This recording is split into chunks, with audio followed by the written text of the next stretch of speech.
Welcome to the Scaleup Valley podcast, where we bring the best leaders in the world to help you scale from 1 million to 100 million, from 100 million to 1B, and from 1B to 1 3. As we know, we have been obsessed about bringing the best of the best to help you scale in each stage of growth. We are in very special times nowadays, so we are kind of adapting and pivoting the podcast to how to navigate in war times.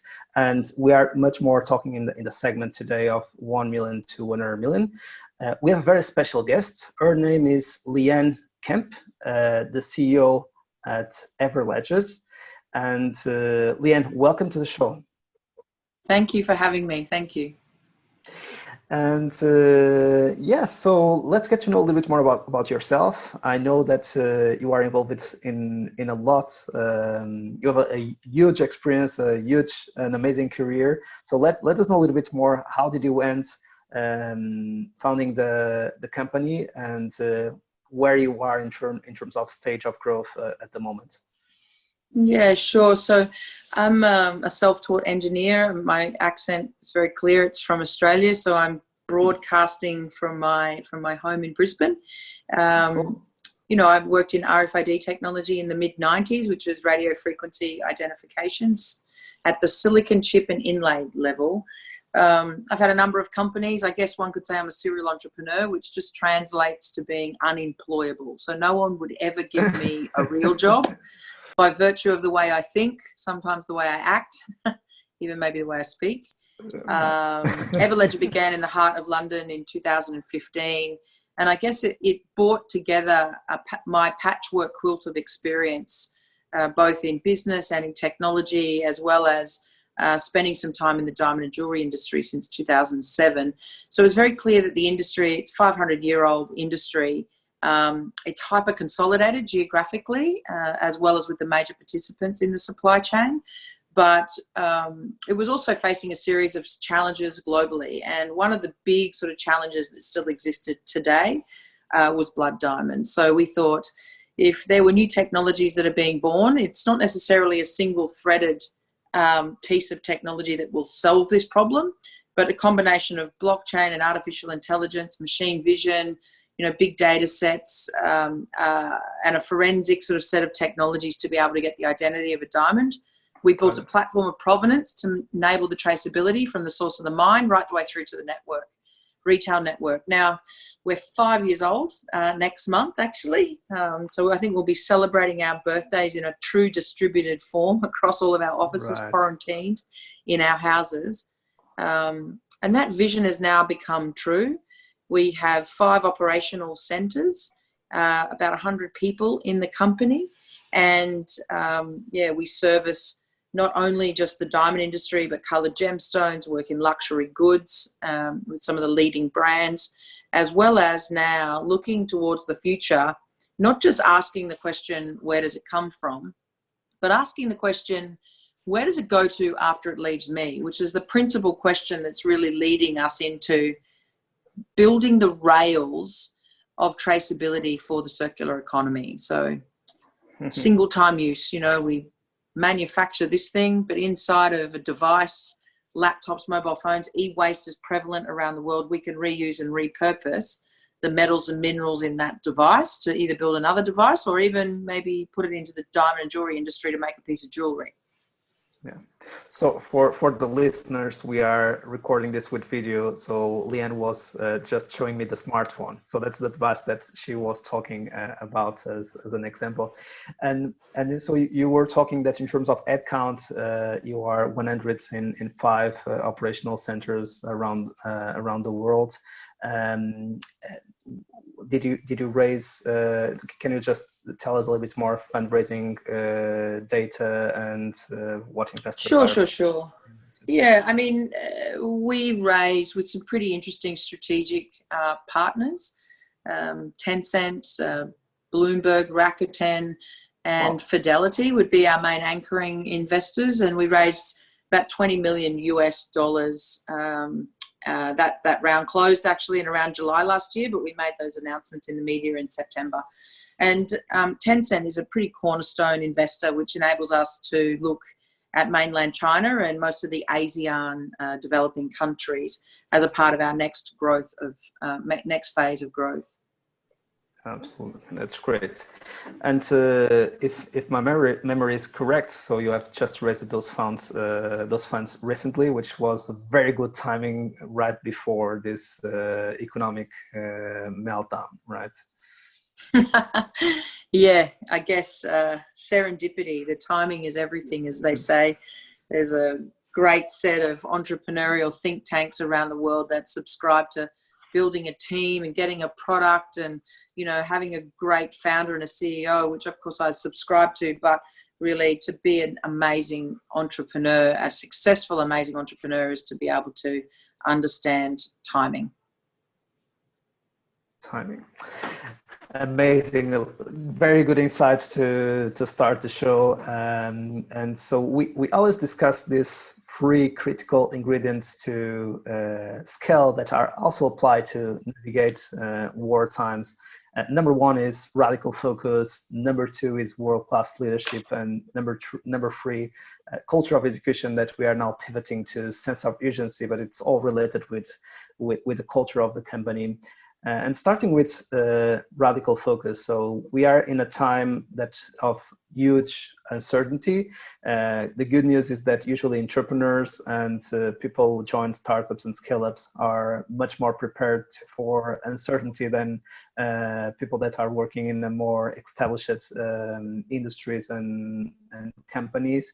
But there is sometimes a temptation when there is a lot of confusion to go everywhere. And usually as entrepreneurs, we also like to do a lot of things, and avoiding the temptation of trying to do too many things and really focus, especially in times of crisis, it's really important. So do you have any tips for entrepreneurs that are now trying to understand where should be my focus in war times? Where should I place my number 1 priority now, or what is your number 1 priority during these war times nowadays? So look, I do think it's interesting. We've found a number of challenges, particularly in the last number of decades, whether it be 9/11 or the .com bust and the bubble boom that kind of popped on everyone's face in the global financial crisis. But this pandemic has a whole series of other dimensions to it, and that is the safety of our people. So I think in the forefront of everyone's minds is really the safety, the mental health, the physical health of every person within the family of the business, and the direct family members of those people in the business. And that's quite a different dynamic to the likes of a global or an economic recession. And the dynamics of this will lead into some form of tightening in the economics globally. And we've seen those challenges before. We know and understand how those markets can react and the types of government stimulus packages that can be put in place.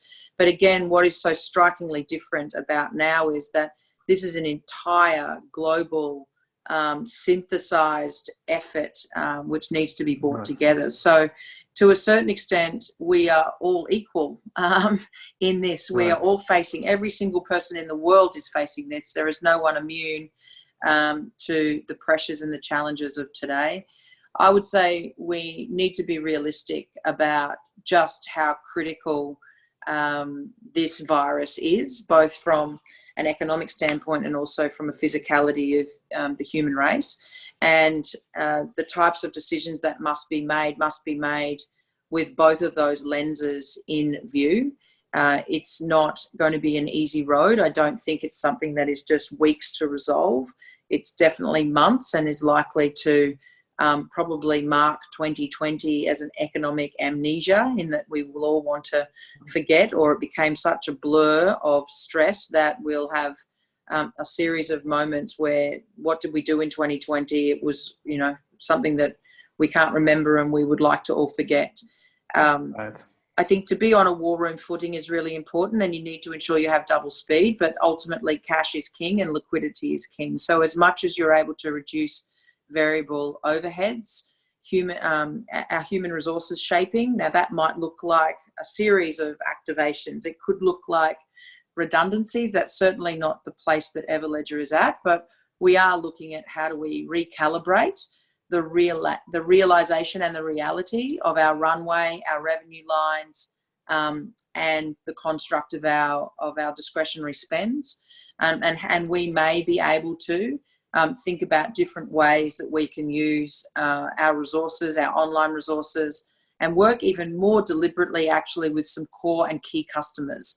But what we're doing at Everledger is thinking about how do we bring together the right set of sort of scrum teams that can use this time to refine, build out, nearly co-innovate in a space where our product becomes even stronger and even more innovative than we have probably ever catered for. So we're spending and splitting our time between the realization of a shrunken operations, because we're certainly not getting the influx of our customer service requests because our customers are too concerned about their own business, and rightfully so.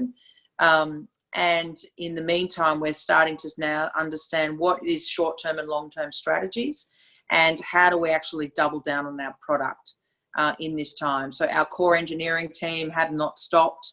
Our head of product and the product and design team are now looking at all sorts of ways upon which we can ensure that the next generation of work that comes out of Everledger is going to rise like a phoenix from the ashes. This is very interesting what you just described. So when we are discussing scaling up, we always say that what we need to do is not fixing what is not working, but doubling down on what is working. Namely, so what are the clients that are the most happy with our services that we can even serve, that we can serve even better, and what are another customers that are have exactly the same pain and the same challenges that our current customers have, that we can also add value to them. So this is also a good way to face the crisis. So everyone is trying to, as I said, protect cash. Cash is king. Trying to also protect revenue, and protecting revenue is about having very healthy relationships with clients and helping them during those times. But again, we can't go to all customer base and offer the same kind of level of service. So we need to prioritize.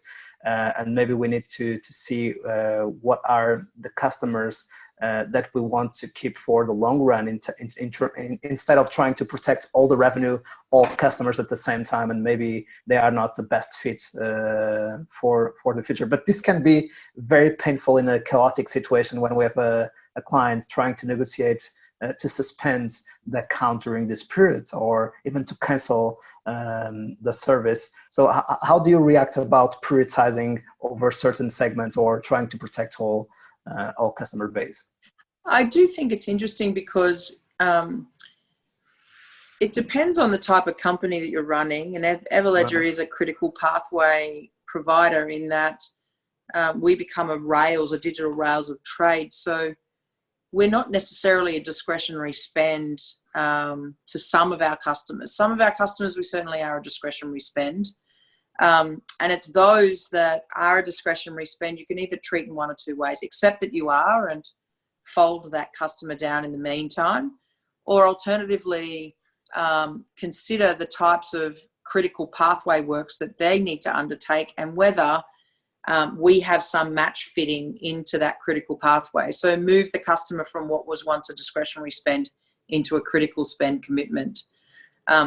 If you're a one product company, that's very difficult to do.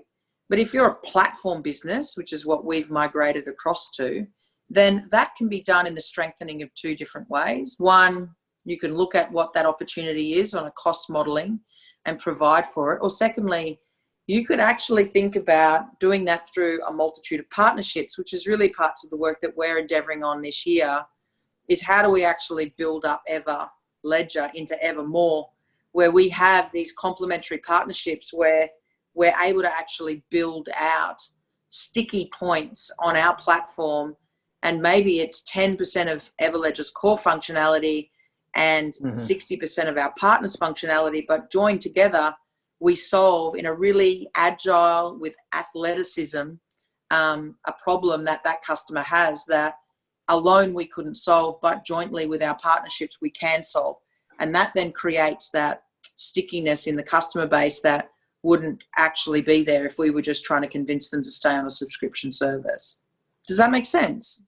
Absolutely, absolutely. It's a very good, a very, very good point also to strengthen partnerships in a moment that we have more time to work on those partnerships that usually when everything is going well, it's difficult, and then can be a leverage, and at the same time help each other moving forward. So number two is world-class leadership.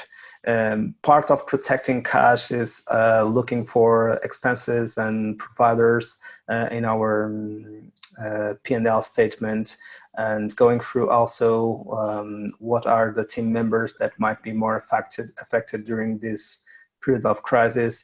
And something that keeps on my mind is how do we encourage a culture of being a family, being all together, and at the same time doing very hard decisions of letting some people go if necessary. So it is something very difficult to do as a leader, make the hard decision that needs to be made in order to protect all team and the company, but at the same time needing to let go some people. In times of abundance, we typically say that it's very hard to let go someone who was so important for us to get here that might not be the right fit for the next stage of growth. That's typically the pain, but letting someone go in a situation that is not the best one for everyone can be also very painful for leaders, and at the same time avoiding that everyone starts feeling the fear of being the next one to be fired, right? Yeah, so I think it just comes with maturity and authentic leadership. You know, there's a number of things that sort of play into this dialogue. I guess I sort of subscribe to people that certainly come into my life are there for a reason, a season, or a lifetime. And cool. Sometimes those reasons or the season or the lifetime isn't necessarily known in the first meeting, but over time you get to understand when is the right time for that engagement to occur. I mean, there's very pragmatic views in business. It's very simple to be able to see and understand the numbers, actually probably to a certain extent tell 90% of the trueness of the story. It's the willingness to have that open and authentic conversation that isn't necessarily driven by a personal agenda, but keeping in mind that a real strength of amazing leadership in crisis times like this is to distinguish the difference between being equal and being equitable. So everyone is equally in the same space, problem space. Everyone is equally sharing probably the same pain and the same concerns and the same mental stress. But from an equitable standpoint, people need to be treated based on balance, right? So having the ability to have strong leadership around the definitions of both of those and embracing both of those is probably, one of the guiding light principles of making a great and authentic leader, and their ability to execute fairly and openly and in just cause. Yeah. Something that is very interesting is also how to organize the team in those situations. So we see, it's also curious to see how the different countries are now dealing with the crisis and how they are adapting in different ways and applying different methods or different recipes to try to combat the crisis. But what we have been suggesting is people to try to set up the war squads, very small teams where decision making is much more easy and fast, because nowadays the situation changes every single day, and we need to adapt and reassess and reevaluate and make new decisions every single day nowadays. So we were proposing over social media, namely LinkedIn, on my own profile, to have kind of 3 roles for this war squad. Number 1 is someone accountable for keeping people always updated and also collecting feedback from people, the team. Second one is customer, so being aware of what is going on the customer, and finally the third one is cash, as we discussed it before, and adopting an even more cross-functional orientation or way of working during these periods. So are you adapting in any way in terms of the way you organize the team or the decision-making process according to the times that we are living nowadays? So look, I think we haven't made any major fundamental changes to the way we work. In fact, it's, we just slid straight into this and we're faring incredibly well. In fact, we're probably getting faster in our delivery mechanism right. More so than ever. But I will say, out of your comment of cash, customers and communication, we were already very well geared in. Internal communication was a functional role of the organisation, and that was in well effect well before this crisis hit. Our external and internal comms team are headed up by a very strong leader, which I think you've met anyways, Patrick. We also ensure that parts of our communication always has defensibility in our brand, defensibility in our statements. The reasons why we're making these decisions are things that should be very clearly understood. But I'll tell you one thing that most people don't do, and they don't tell people what to stop. So in a crisis, there's always so many things to do, and there will always be so much work and so many customers and so many inbounds and so many emails. In a peak of a crisis, it takes really well-established leaders to say, we no longer do these three things. You need to stop this now. That often bleeds out for way too long. And so therefore you're not getting the throughput, the direct throughput. Even if you had those smaller scrum teams could be completely exhausted because they're still doing too much, because they don't have the golden rules now of what not to do. It's rather, here's the guiding light of what to do.